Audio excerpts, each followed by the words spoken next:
अगर आप भी मयूर फिल्म भोजपुरी के ऑडियो वीडियो देखना चाहते हैं तो प्लीज़ हमारे चैनल को सब्सक्राइब करें और बेल आइकन दबाना ना भूलें।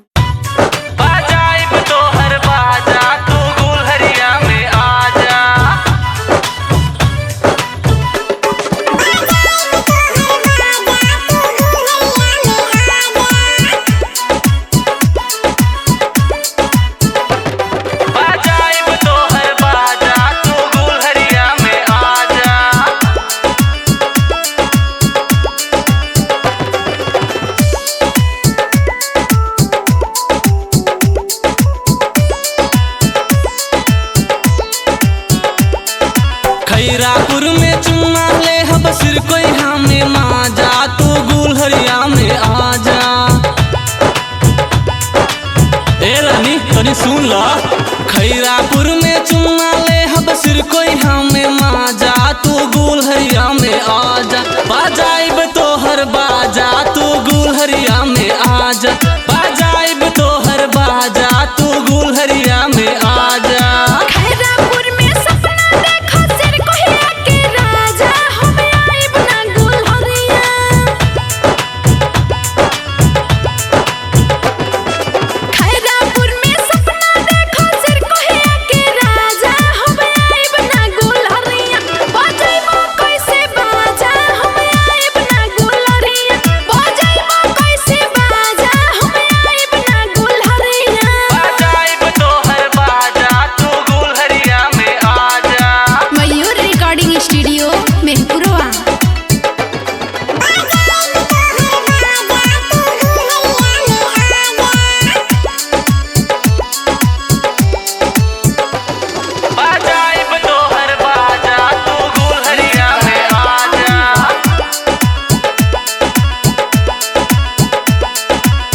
शीतला बाजार तोहके गणेशपुर घुमाए दे हम, बनकट बरगद ही खजूरा के मेला दिखाए दे हम।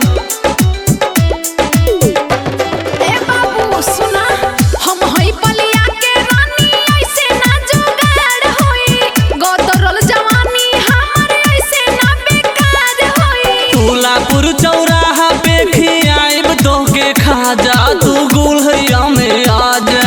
तुलापुर चौराहा पे खियाइब तोके खाजा तू गुलहरिया में आजा।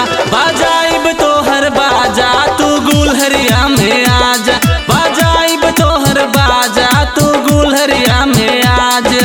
बाजाइब तोहर बाजा तू गुलहरिया में आजा।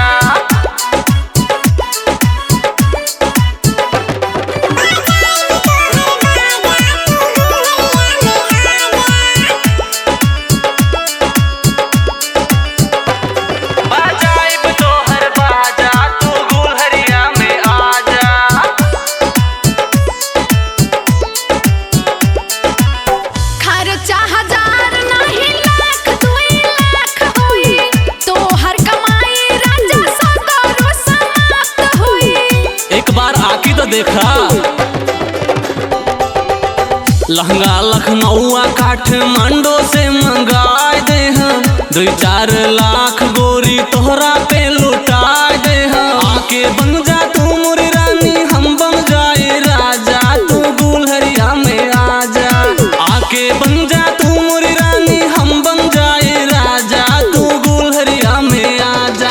बाजाइब तोहर बाजा तू गुलहरिया में आजा, बाजाइब तोहर बाजा तू गुलहरिया में आजा। खैरापुर में चुम्मा ले हब सिर कोई हमें माजा तू गुलहरिया